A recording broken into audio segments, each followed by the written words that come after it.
आप देख रहे हैं बहस बिहार की और आपके साथ मैं हूं विवेक। पटना में शिक्षक अभ्यर्थी प्रदर्शन कर रहे हैं, लाठीचार्ज उनके ऊपर हुई है, लेकिन बैकफुट पर अभ्यर्थी आने को तैयार नहीं है। वन कैंडिडेट वन रिजल्ट की मांग को लेकर अभी भी वे अपनी बात पर अड़े हैं और इस दौरान पुलिस ने आज कई राउंड उन्हें दौड़ाया, लाठीचार्ज की, लेकिन शिक्षक अभ्यर्थी पीछे हटने को तैयार नहीं दिखे। एक छोटी सी रिपोर्ट दिखाते हैं सबसे पहले।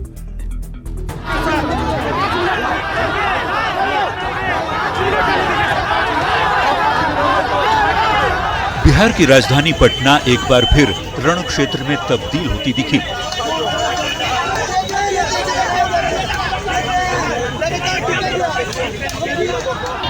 काफी दिनों बाद पटना की सड़कों पर शिक्षक अभ्यर्थी और पुलिस के जवान आमने सामने दिखे।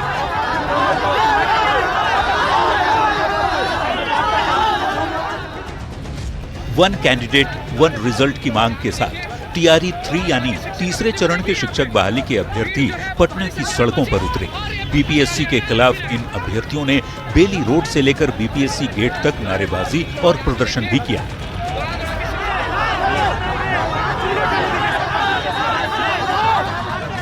उग्र होते प्रदर्शन को रोकने और शिक्षक अभ्यर्थियों को हटाने के लिए पुलिस को एक बार नहीं बल्कि कई बार लाठीचार्ज भी करना पड़ा।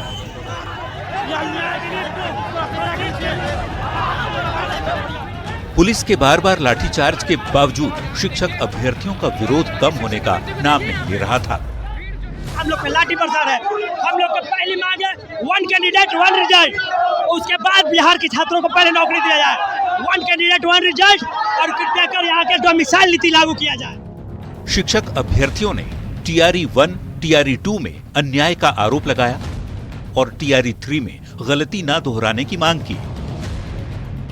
शिक्षक अभ्यर्थियों की मांग है कि एक कैंडिडेट एक रिजल्ट जारी हो, रिजल्ट से पहले काउंसलिंग हो, सीट खाली नहीं रहे इसका जरूर ख्याल रखा जाए। शिक्षक भर्ती परीक्षा के तीसरे चरण का रिजल्ट अगस्त महीने के अंत तक निकलने की उम्मीद है। उसके पहले शिक्षक अभ्यर्थी अपनी मांगों को लेकर सड़क पर उतरे थे, जिनके ऊपर पुलिस ने लाठीचार्ज किया, जिसके बाद बिहार का राजनीतिक पारा भी चढ़ता जा रहा है। न्यूज़ 18 के लिए पटना से धर्मेंद्र के साथ रजनीश कुमार की रिपोर्ट। चलिए सीधे डिबेट पर आते हैं। रुणु यादव प्रवक्ता आरजेडी से आज की डिबेट में हैं, सुमित शशांक प्रवक्ता बीजेपी से, गुंजन कुमार शिक्षक अभ्यर्थी हमारे साथ हैं, नवीन कुमार सिंह है कोचिंग संचालक। सबका एक साथ बहुत बहुत स्वागत करना चाहेंगे। आज गुंजन जी, सभी जो शिक्षक हैं इस बात पर अड़े हुए हैं कि जो वो कह रहे हैं उसे मान लिया जाए, आपकी भी सुनी जाएगी, सरकार की हम सुन ही रहे हैं, उस तरफ से कोई आवाज़ नहीं आ रही है। लाठी की आवाज़, थोड़ी लाठी चटकने की आवाज़ आई है, लेकिन हमें जरा ये बताइए कब तक ये सब होगा? ये बात तो आयोग और विभाग को बताना पड़ेगा सर, ये कब तक होगा। टीआरई 1 में हुआ सर, टीआरई 2 में हुआ और टीआरई 3 में ना हो, इसलिए हम लोग ने पहले ये आंदोलन किया सर। और आंदोलन से पहले ही हम लोग को लाठीचार्ज किया गया सर। हमारी आवाजों को आयोग तक नहीं पहुंचाने दिया गया सर, प्रशासन के द्वारा बलपूर्वक किया गया सर। और एक दफा नहीं 10 दफा हम लोग को दौड़ाया गया सड़क पे सर। लेकिन 10 दफे दौड़ करके भी आप लोग वहीं पर अड़े हैं। ठीक है, गांधीगिरी का रास्ता आपने अपनाया है, लेकिन बार बार लाठी खाना, आपकी बात पहुंच भी रही है जहां पहुंचनी चाहिए या फिर आपको संदेह है इसमें? नहीं, बिल्कुल संदेह है सर, क्योंकि हमारी आवाज हम लोग ने पहले ट्विटर के माध्यम से आवाज उठाया और फिर हम लोग ने जब ये तय किया कि हम लोग आंदोलन करेंगे, और हम लोग से पहले वहां प्रशासन पहुंची हुई थी और हम लोग को आयोग नहीं जाने दिया गया सर। उससे पहले ही हम लोग की आवाज को दबाया जा रहा है सर। अपनी मांगों को लेकर, प्रमुखता से अपनी मांगों को लेकर जो आप वन कैंडिडेट वन रिजल्ट की मांग कर रहे हैं, क्या बस यही मांग है, इसके बाद कुछ नहीं है? नहीं sir, one candidate one result की मांग है सर, रिजल्ट से पहले डीबी की मांग है सर हम लोग की। तो क्या जो काउंसलिंग हो रही है, काउंसलिंग की जो प्रक्रिया हो रही है, तो आप लोग अपने ही सब कुछ कर रहे हैं कि अगर ऐसा हो जाएगा तो आगे बिल्कुल ये सिस्टम जो है वो उस तरीके से सपोर्ट नहीं कर पाएगा, आप लोग वही चाह रहे हैं? सर तो पहले तो हम लोग ने सिस्टम के भरोसे छोड़ा था ना सर। टीआरई 1 हो गया सर, टीआरई 2 हो गया सर, और टीआरई 1 की गलती टीआरई 2 की गलती टीआरई 3 में नहीं हुई, इसलिए हम लोग को रिजल्ट से पहले सड़क पर उतरना पड़ा है सर। ठीक है, सुमित शशांक है प्रवक्ता बीजेपी से। सुमित जी जरा बताइए, आप ही लोग बताएंगे कि अब क्या होना है, क्योंकि ये लोग तो अब आप लोग को पहले ही चेता रहे हैं। कहने का मतलब है कि ये कह रहे हैं कि भाई मत करिए, हम अगर आज सड़क पर हैं तो इसका मतलब ये है कि कहीं ना कहीं इनके मन में कुछ ना कुछ फंसा हुआ है, तो इससे निकलना चाह रहे हैं। और निकलने के लिए जो बातें इन्होंने रखी हैं कि भाई ऐसा क्यों ना हो कि भाई जो कैंडिडेट है, जो रिजल्ट है, उसमें थोड़ा सा सामंजस्य बिठाने की कोशिश कीजिए। देखिए विवेक जी, बहुत ही अच्छा प्रश्न है, बहुत ही अच्छा प्रश्न इन्होंने किया। शिक्षा से आगे बढ़कर गुणवत्तापूर्ण शिक्षा और गुणवत्तापूर्ण शिक्षण, इस बात के लिए बिहार सरकार प्रतिबद्धता के साथ काम कर रही है। और छात्रों के अगर हितों की बात होती है तो प्रमुखता से राज्य सरकार इन विषयों को कहीं ना कहीं संज्ञान में लेती है।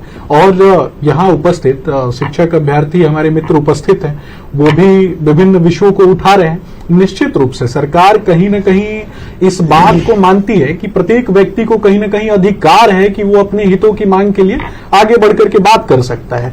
लेकिन आज दो प्रश्न कहीं ना कहीं निकल करके आते हैं। इन दो प्रश्नों को भी कहीं ना कहीं देखने की आवश्यकता है। पहला प्रश्न है कि शिक्षक अभ्यर्थियों की अपनी पूर्व धारणाएं हैं, उन पूर्व धारणाओं के आधार पर ये मांग करते हैं।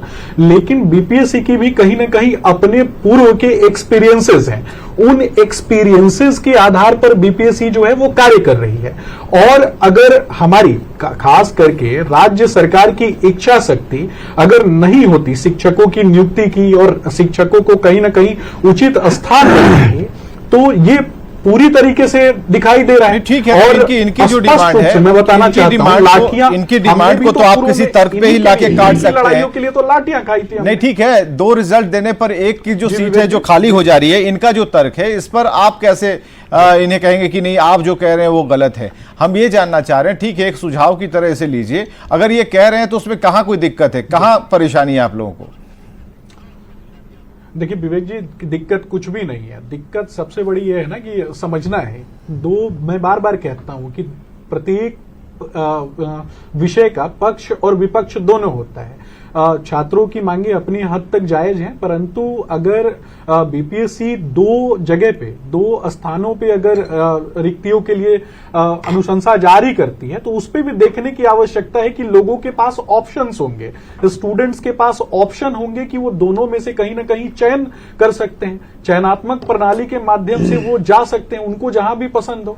लेकिन इसके अलावा अगर बार बार बेल्ट्रॉन के ऊपर आरोप लगता है या फिर अन्य जो एजेंसियां हैं उनके ऊपर आरोप लगती है, तो इसकी भी समीक्षा होनी चाहिए। और हम तब तक किसी संस्था को दोषी नहीं मान सकते जब तक कि उसके अंतर्गत जो भी चीजें हैं वो पूरी तरीके से सामने ठीक है। ये आपके देखने का एंगल हो सकता है, लेकिन जो अभ्यर्थी हैं उनके देखने का एंगल कुछ अलग है। नवीन कुमार सिंह है कोचिंग संचालक।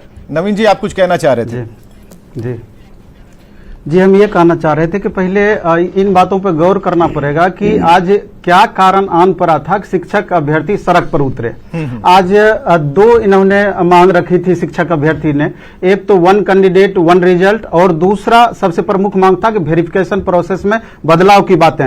यहाँ पर ये देखना होगा कि जैसे जो अभ्यर्थी बीएड किए हुए हैं, कुछ अभ्यर्थी डीएलएड किए हुए हैं, तो लगभग 90,000 ऐसे अभ्यर्थी हैं जो मल्टीपल एग्जाम दिए हुए हैं। सवाल ये होता है कि आप बीएड किए हुए अभ्यर्थी हैं, अगर उनके पास एलिजिबिलिटी है, वो 6 to 8 के एग्जाम में भी बैठ रहे हैं, 9, 10 के एग्जाम में भी बैठ रहे हैं, 11, 12 के भी एग्जाम में बैठ रहे हैं। और बहुत ऐसे अभ्यर्थी हैं कि तीनों जगह उनका फाइनल सिलेक्शन हो रहा है। और जो बच्चे डीएलएड किए हुए हैं वो 1 to 5 में भी बैठ रहे हैं, 6 to 8 में भी बैठ रहे हैं। और बातें यहां तक है कि बहुत सारे अभ्यर्थी बीएड भी कर रखे हैं और डीएलएड भी कर रखे हैं, वो चारों जगह बैठते हैं। अब सवाल ये उठता है, अगर इसके थोड़ा सा इतिहास पर हम जाएं, टीआरई 1 का एग्जाम हुआ था, 1,70,000 अभ्यर्थी वैकेंसी आई थी, उसमें फाइनली लगभग 95,000 ही सीट भरा गया। टीआरई 2 आया, 1,20,000 वैकेंसी आई, 40 से 45,000 सीटें वैकेंट रह गई। अब टीआरई 3 में 87,700 वैकेंसी आई है। सवाल यह है कि सरकार को पहले इस मंशा पे आना होगा कि सीट पूरा का पूरा भरना है अथवा नहीं भरना है, या सिर्फ आंकड़ों का खेल यहां होना है। एक मिनट, वैकेंसी बचा लिए, अगली वैकेंसी में जाकर ऐड कर दी। नवीन जी 1 मिनट जी, सुमित जी से जरा जान लेते हैं। आपने जो कहा ना कि सरकार अपनी मंशा को स्पष्ट करे, क्लियर करे, बिल्कुल क्रिस्टल क्लियर रहना चाहिए ताकि एकदम आर पार दिखाई दे। सुमित शशांक, आखिर नवीन जी जो कि कोचिंग संचालक हैं या फिर गुंजन कुमार जो कि अभ्यर्थी हैं, इन्हें आपकी बातों में बहुत ज्यादा धुंधलापन क्यों दिख रहा है? देखिए विवेक जी, मुझे लगता है ऐसा कि कहीं ना कहीं पूरी तरीके से इनको समझने की आवश्यकता है। सरकार की नीति और नियत दोनों ही कहीं ना कहीं साफ है, और ये स्पष्ट रूप से मैं बार बार कहता हूं कि गुणवत्तापूर्ण शिक्षा और गुणवत्तापूर्ण शिक्षा के अलावा गुणवत्तापूर्ण शिक्षण प्रणाली, इन दोनों के लिए प्रतिबद्धता पूर्वक सरकार काम कर रही है। हमें पूर्व की, अपने पूर्व के इतिहास की बात हो रही थी, तो हमें पूर्व के इतिहास से भी सीखना चाहिए। नहीं तो ये जो अभी नवीन जी ने जो कहा, अभी नवीन जी ने जो कहा, उसमें गुणवत्तापूर्ण वाला जो शब्द है वो कहाँ गायब हो जा रहा है? ऐसा तो नहीं लगा हमें सुनने में कि कुछ ऐसी चीजें बताए कि वहां गुणवत्तापूर्ण जो शिक्षा है पूरी तरह से धराशायी हो जाएगी?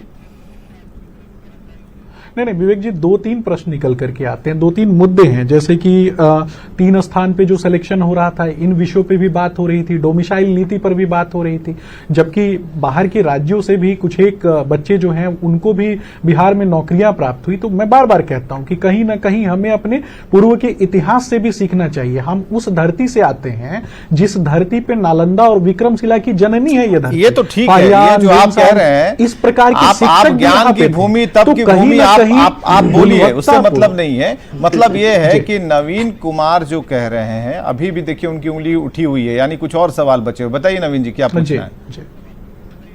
सर, मेरा इसमें दूसरा सवाल भी हम अटैच करना चाहते हैं। जैसे वेरिफिकेशन प्रोसेस की बातें आई, सर आप देखेंगे कि वेरिफिकेशन इंडिया में कहीं भी, आप किसी भी एग्जाम में वेरिफिकेशन प्रोसेस की बात कर लें, कहीं पर भी आज तक के इतिहास में ऐसा नहीं हुआ है कि आप पहले ज्वाइनिंग कराते हैं उसके बाद फाइनल वेरिफिकेशन कराते हैं। इसका खामियाजा ये भुगतना पड़ा है। आप अभी क्या प्रोसेस है? अभी प्रोसेस है कि स्टूडेंट अपने डॉक्यूमेंट्स को अपलोड कर दीजिए, बाद में जब आपका सिलेक्शन हो जाएगा उसको डाउनलोड कर लीजिए, उस पर वाटर मार्क आ जाएगा, उसके आधार पर आपका वेरिफिकेशन हो जाएगा, ज्वाइनिंग हो जाएगा। लेकिन फाइनल वेरिफिकेशन आफ्टर ज्वाइनिंग होगा।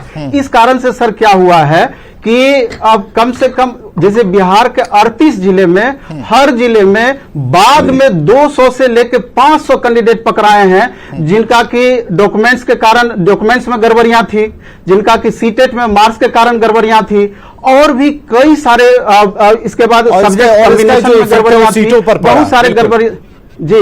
हाँ, और जी सर, उसमें लगभग 15 से 20 हजार सीटें, 15 से 20 हजार सीटें वैकेंट रह गई, और बाद में उसको भी अगली वैकेंसी में ऐड कर दिया गया। बताइए सुमित जी, बताइए, ये भी गुणवत्तापूर्ण? विवेक जी, हाँ नहीं विवेक जी, नवीन कुमार सिंह जी ने जो बातें कही, ये भी कहीं ना कहीं सोचनीय है, परंतु इस बात को भी हमें समझना है। बार बार मैं कहता हूं कि विभागीय सुधार के लिए, गुणवत्तापूर्ण शिक्षा की जब मैं बात करता हूं तो विभागीय सुधार के अलावा जो सिलेक्शन की जो प्रक्रिया है, इन सभी मुद्दों पे कहीं ना कहीं सरकार जो है वो लगातार काम कर रही है। बार बार मैं तुलनात्मक अध्ययन पे जब चला जाता हूं जंगल राज की कहानियों के साथ, तो आप भी कहते हैं ना, आप भी कहते हैं कि आप पुरानी बातों को लेकर के आते हैं।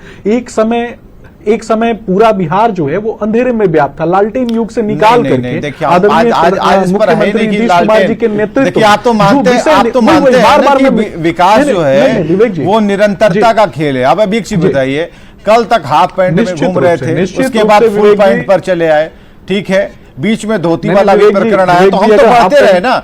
अब चीजें देखिए कैसे बदल गई, चीजें कैसे बदल गई, चश्मा देखिए, स्टाइल बदल गया, खड़े रहने का तरीका बदल गया, और आप देखिए कि हर जनरेशन एक दूसरे से कैसे अच्छा होता है। हम ये जानना चाह रहे हैं, बदलाव अगर पॉजिटिव है तब तो ठीक है, लेकिन बदलाव का नारा लगा करके भी अगर गुंजन कुमार और इसके अलावा जो नवीन जी हैं, ये अपनी फरियाद लेकर न्यूज़ 18 के मंच पर आकर बैठे, तो ये ठीक नहीं है भाई।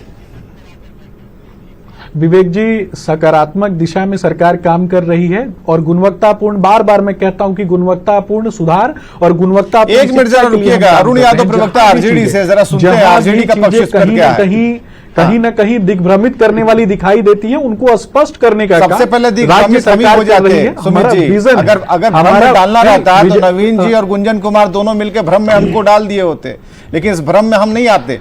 जो चीजें दिख रही है, देखिए चीजें ठीक है, लाठी खाएंगे, लाठी खाएंगे अपनी बात पर, लेकिन हाँ ये जरूर है कि एक मंच ऐसा होना चाहिए जिसमें ऐसे कम से कम, चलिए आप शिक्षक अभ्यर्थी की नहीं सुनेंगे, मत सुनिए, जो कोचिंग संचालक है, जो गुरु, हाँ जो गुरु की भूमिका में है, जो आपकी नीतियों को निर्धारित करने में अपनी भूमिका निभा सकता है, वैसा एक पैनल भी बनाइए जो कि ऐसे जो भी चीजें होती है, राजस्व की क्षति होती है, समय की बर्बादी होती है, उससे बचाए। एक मिनट जरा अरुण यादव अपनी बात रखिए जरा। विवेक भाई, हमें तो हंसी आ रही थी भारतीय जनता पार्टी की के साथी जो बोल रहे थे, लालटेन युग की बात कर रहे थे। नहीं, उस पर आप मत जाइएगा। 17-18 साल से एनडीए की सरकार, नहीं मत जाइएगा। अगर आप गए, अगर आप खुद लालटेन की जान लीजिए आपको पकड़ ले। एक मिनट बोलने दीजिए ना। हाँ बोलिए। इनके सवालों का जवाब देने दीजिए। विवेक जी क्यों बेचैन हो जाते हैं? बोलने का मौका दीजिए, बीच में डिस्टर्ब मत करिए। जिस तरीके से इनको सुना उसी तरह से ईमानदारी से सुनिए। 17 साल 18 साल से एनडीए की सरकार, नीतीश जी और भाजपा की सरकार, इन्होंने सोचा भी नहीं था कि पीएससी के द्वारा हम शिक्षक की नियुक्ति करें और गुणवत्तापूर्ण शिक्षा की बात करते हैं। यह तो तेजस्वी यादव जी का प्रण का परिणाम। 17 महीने के शासन काल में 5 लाख सरकारी नौकरी देने का काम किया, जिसमें आपने देखा 2,19,000 बीपीएससी के माध्यम से शिक्षकों की नियुक्ति हुई। और जिस नियुक्ति पर आज हम बैठे हुए हैं, यह भी नियुक्ति उसी सरकार ने लिया था और आवेदन निकला था। लेकिन भारतीय जनता पार्टी जब नीतीश कुमार जी के साथ आकर सरकार बनाई, 15 मार्च को पर्चा लीक हो गया। एक बात और दूसरी बात मैं कहना चाहूंगा, आज जिस तरीके से जबकि हमारे अभ्यर्थी, शिक्षक अभ्यर्थी लोकतांत्रिक तरीके से अपनी जायज मांगों को लेकर प्रदर्शन कर रहे थे, और देखिए आप किस तरीके से सत्ते के नशे में चूर भारतीय जनता पार्टी और नीतीश जी के इशारे पर प्रशासन ने दौरा दौरा कर देशद्रोहियों के तरह पीटा, जो कि घोर निंदनीय है। विवेक जी, शर्म नहीं आती इन लोगों को। और ये लोग जो आज प्रवचन दे रहे हैं, 13 जुलाई को यही लोग इनके सवाल पर सड़क पर उतरे थे, घरियाली आंसू बहा रहे थे। विवेक जी, और आज उनका जो सवाल है, परिवार से ज्यादा कोई घरियाली आंसू बहाता है क्या? नहीं, मत कीजिए। नौवीं फेल व्यक्ति, सुमित चरवाहा विद्यालय, ये सब नहीं, कौन फेल है कौन पास है, जो जीता वही सिकंदर। पूरे बिहार में चरवाहा विद्यालय की परिपाटी प्रारंभ। देखिए काम की बात निकल जाएगी, फिर अलाउद्दीन की तरफ जाना पड़ेगा। अपहरण उद्योग को फलीभूत करवा, जो भी दर्शक इस कार्यक्रम को देख रहे हैं उन्हें भी राजनीति समझ में आने लगी है और आती भी है, बेहद आती है। जिस राज्य का एक मुख्यमंत्री जो अपने बेटे के हाथ में कलम नहीं पकड़ा सका, जो अपने बेटे के हाथ में कलम नहीं पकड़ा सका, वो दूसरे के हाथ में कलम पकड़ा सकता है क्या?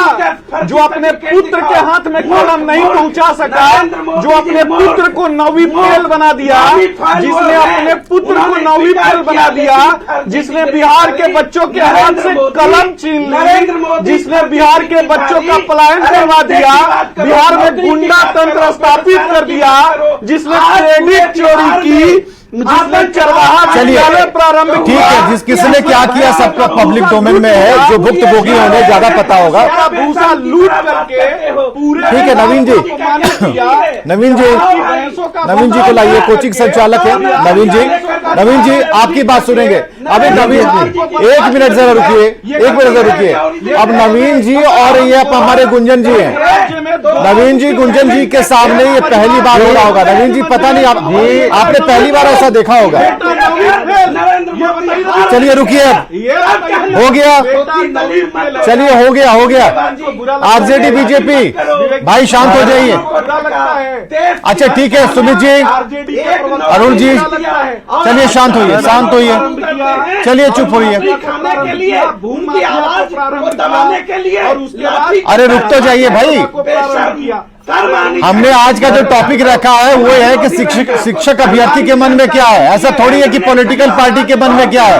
हम तो जानना चाह रहे थे कि जो ये चाह रहे हैं उस पर सरकार क्या कह रही है, ऑपोजिशन क्या कह रहा है, लेकिन आप लोग समझा नहीं पाए, आपस में लड़ने लगे। रुकिए जरा, चलिए सुनिए सुशांत, नहीं गलत बात है, एकदम गलत है सर। कुछ बातें रह गई है। हाँ बोलिए बोलिए, हम पूरा करना चाह रहे हैं। हाँ बोलिए बोलिए नवीन जी। सर बात यह है कि जो अच्छी बातें हैं तो निश्चित रूप से उनको अच्छा बोला जाएगा। बिल्कुल। और जहां दिक्कतें हैं तो वो बात रखना उचित है। बिल्कुल। अब सर देखिए नवीन जी, आप भी जरा ध्यान से देखिए राजनीति क्या है। सर जब अपने क्लासरूम में जाइएगा और भी तो बच्चों को समझाइएगा। हाँ, हम ये कहना चाहते हैं कि और भी कुछ ऐसे मुद्दे हैं जिस पर सरकार को ध्यान देने की जरूरत है। जी, जैसे sir age relaxation. Age relaxation ऐसा मुद्दा है कि पिछले 7 साल वैकेंसी नहीं आई और 1 साल में 4 बार वैकेंसी आई। एज रखा हुआ नहीं रह जाता है। तो इस बीच में क्या हुआ, TRE 1 में 10 साल बच्चों को एज का ग्रेस दिया गया। TRE 2 में भी 10 साल एज का ग्रेस दिया गया है, लेकिन TRE 3 में अचानक एज रिलैक्सेशन को समाप्त कर दिया। इसलिए बिहार सरकार से आग्रह है कि थोड़ा इनके बारे में भी सोचा जाए। और दूसरा कि माननीय बिहार सरकार निश्चित रूप से बधाई के पात्र है कि ऐतिहासिक वैकेंसी दिए है। आज तक के इतिहास में इतने कम दिनों में इतनी वैकेंसी नहीं आई थी। नवीन जी, ऐतिहासिक वैकेंसी किसी और डिबेट में आपकी बात सुन ली जाएगी, लेकिन फिलहाल तो यह है कि अरुण जी ने जो काम करने के लिए आए थे, सुमित ने जो काम करना था वो कर चुके हैं। लेकिन पॉलिटिक्स के बीच में जो काम की बात यही है कि भाई सुनी जाए, ध्यान से सुनिएगा तो 2 बात आपके दिमाग में भी आएगी और अगली डिबेट में ये काम में आप आएगा, किसी भी कहीं भी जाकर आप बैठिए। लेकिन इतना जरूर है कि आज की जो बहस है उसमें यही है कि सुनना चाहिए, एक प्लेटफॉर्म पर ला करके एक ठोस मसौदे तक पहुंचना बहुत जरूरी है। बहुत बहुत शुक्रिया।